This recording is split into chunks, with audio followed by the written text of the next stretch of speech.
June 15th, 2021, it was just a normal day. I called my wife and she was getting her mother's prescription, so I decided just to go ahead and work late. We just finished planting flowers and then Summer was putting the rocks on top, and then she got a piece of candy from Grandma, and then she asked to go back in the house with the boys. Well, she walked right in the house. After Summer went inside, I walked back over here to my mom's camper, and I fixed my mom's knee brace when she was sitting right here in the doorway. And I told my mom that I have to go back in with the kids. Helping my mom with the knee brace only took like 2 to 3 minutes. After I came into the house, I asked the boys where she was, and they said that she went downstairs to play in the playroom.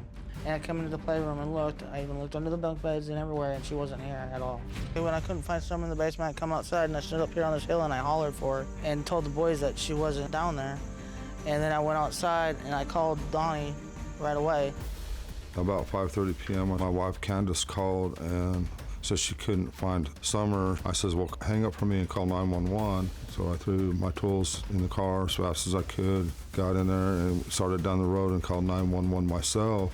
I've passed all kind of cars in double yellow and everything when I'm getting really worried. So here's my road. I pull down here, here's the creek right here. I notice my 3 boys are together and they're over here looking.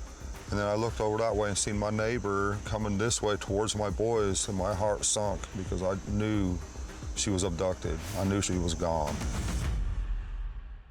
Well, just like many parents of missing children these days, Don says they turn to social media for help.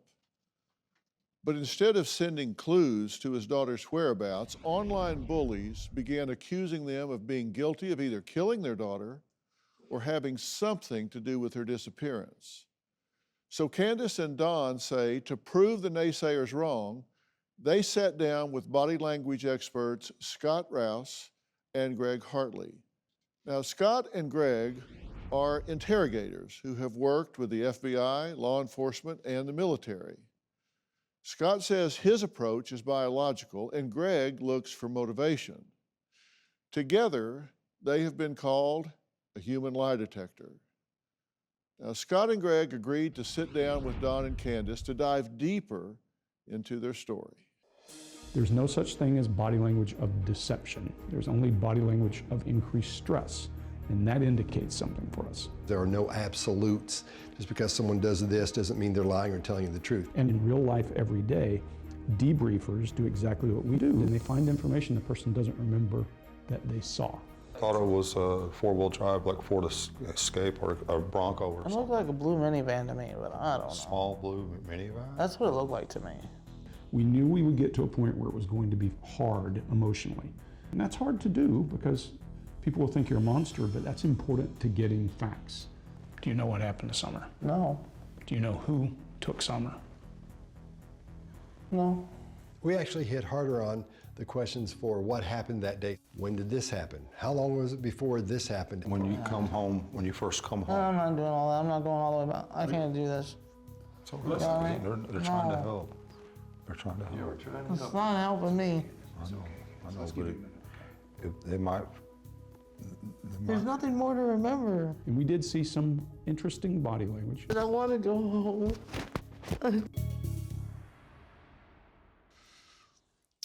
Well, guys, this is an interview that you conducted near their home, and a lot of interesting things turned up, and I want to look at those and discuss them.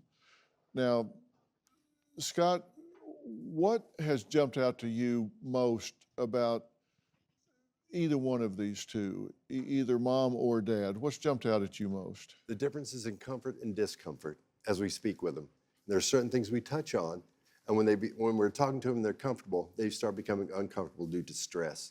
Those are the things we look for, and we saw those things jump out. Yeah, and we're going to look at some of those in a minute.